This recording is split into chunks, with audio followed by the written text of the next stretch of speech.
Kay magandang buhay po sa inyong lahat. Dito pa rin tayo sa Century Park Hotel kung saan po ay meron pong award ang NAS Philippines para sa ating mga future engineers. And of course, congratulations! Ito po yung ating mga magagaling na future engineers. At siyempre kasama rin po natin sa ating panayam, mga ating partner na si Nes.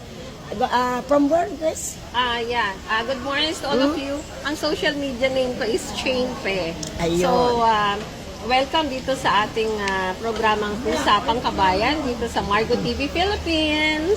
Yes. Una natin, siyempre, kakapayan. Ay, message lang siguro. No? Yes, kasi message tayong lang gagawin. sila. Okay, unahin natin si engineer.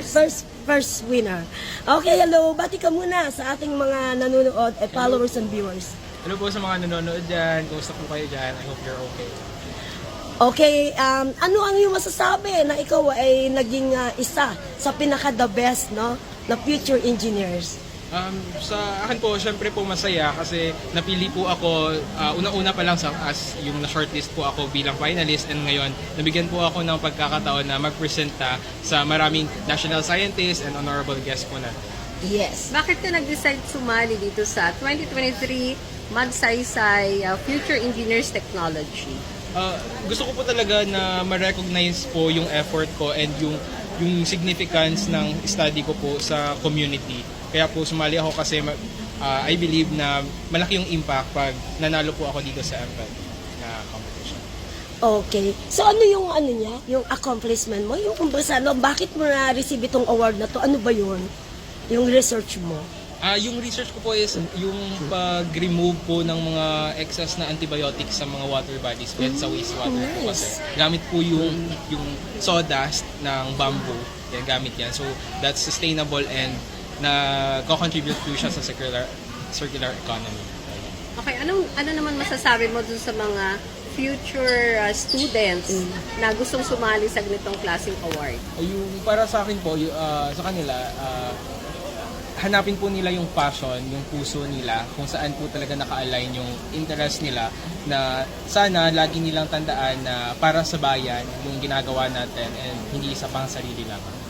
Okay, siguro ang kanya na lang pasasalamat. Yes. Any parting words or pasasalamat? I would like to thank my research advisor, Ma'am Geraldine, for the unrelenting support for this event. Also, yung School of Technology na staff for their efforts man, and also yung family ko for their support din all throughout this accomplishment.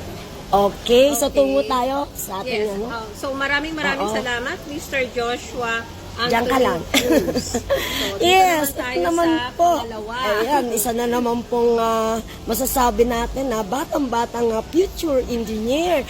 Siya po ay si Mark Edward M. Gonzalez, second prize po siya. Ayan. Okay, bati ka muna sa ating mga followers and viewers. Magandang umaga po sa inyong lahat. Ako po si Mark galing sa Pamantasan Gonzales. Yes. Okay, by the way, Mark Edward Gonzalez, ano ba ang naging, kumbaga, bakit ka sumali sa ganitong klaseng award? At ano ang naging, kumbaga, parang inspirasyon mo? Bakit ka nanalo? Or expected mo ba na mananalo ka for today? So yung problema po na tinatakil po dun sa pananaliksik ko ay yung antimicrobial resistance po. Kasi po, di ba po sa Pilipinas, madalas kapag may sakit tayo, ang gagawin natin mag-antibiotic agad. Yes. Pagkatapos, dahil medyo may kamahalan po talaga yung mga antibiotic, hindi po natin tinatapos yung prescription ng doktor na 7 days. So sa pananaliksik ko po, parang ang ginagawa po namin, gumagamit po tayo ng AI o yung artificial intelligence para malaman po natin yung parang alternative po sa antibiotic. So sa halip na antibiotic, kung ano po yung virus na umaatake dun po sa bacteria na nagdudulot ng sakit natin. Bakit AI ang naisip mo? Ano po ako sa pang computer science. Oh, yes. Yan ngayon ang Okay. trending. Kasi yan ang magiging trending in the future. Yes. All Yeah. AI na. Yeah, artificial intelligence. Yes. Okay, anyway, congratulations at bigyan ka namin ng iyong pagkakataon para magpasalamat kung sino man yung gusto mong pasalamatan sa iyong tagumpay. Nais ko pong pasalamatan yung mga magulang ko po, yung aking pong mami, si Daddy. Si Daddy po ay isang OFW. Pati sasalamatan ko rin po yung mga guro at professor ko po sa Pamantasang de La Salle, pati na rin po yung mga akademisyan natin sa National Academy of Science and Technology para po sa karangalan at pagkakataong ito. Invite ko naman yung mga kapwa mong students na gustong sumali sa ganitong klaseng award. Kapag po interesado kayo sa isang bagay, pinakamahalaga po dun ay susundin natin yung passion natin. Ano po man po ito, lalo na po kung research tungo sa pagpapalago ng agam at teknolohiya sa ating bansa. Ayan, Okay. thank you so much. Thank Baka you. meron, mamaya na lang natin sila hinga ng message para sa ating mga Yes, sundalo, silang tatlo. Kasi meron pa tayong isang mahusay Sa na pa- engineer. So thank you so much, Mm-mm, Mark thank Edward you. Gonzalez. Salamat din. Thank you. Dito naman tayo kay Dito tayo. Dyan. Mr. Sandro Mm. Muyuko? Moiko po. Maiko? Muiko. Yes. Okay, ayan, congratulations. Ano ba yung achievement kaya ka nakakuha ng award na to? Ako po yung third place sa Mm. research ko na parang ginamit ko yung silver nanoparticles bilang alternatibo sa pagpatay ng MRSA o isang bacteria na tinatawag na methicillin resistant Staphylococcus aureus bilang alternatibo sa mga antibiotics para ma-resolve po yung resistant nila sa antibiotics. Yeah, I believe on that nanotechnology. Kasi even my pets, although yung nano silver, in-order ko na yan abroad. Pero, of course, believe na believe ako. For 3 years now, pag may mga sakit ang pets ko, nano silver lang. Very Yeah, nice. I believe nice. on that. Nice. Siguro, tanungin na lang natin siya kung Yes. sinong gusto niyang pasalamatan sa kanyang sino success. Gusto mong pasalamatan? Oo.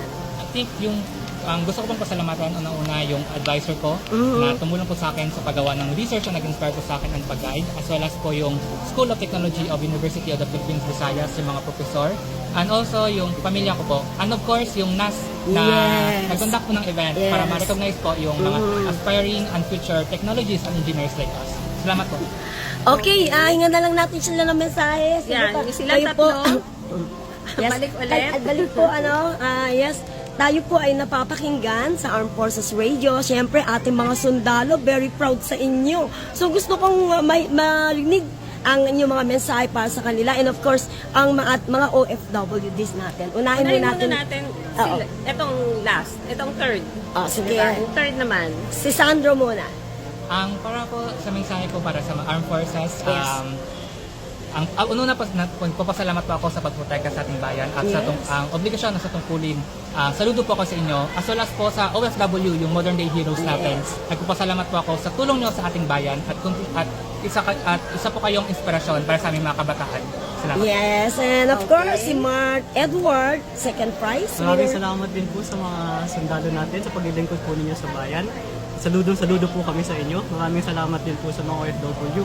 Ako po, isa po akong proud son ng OFW. Kaya Yes. saludo po kami sa inyo. Maraming salamat Okay, po. thank Okay. you.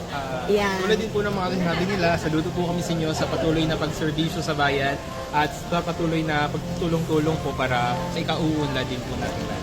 Ayan, okay. And last parting words na lang for Margo TV Philippines. Pakisabi lang, thank you Margo TV Philippines. Thank you, Margo. Pero lakasan natin.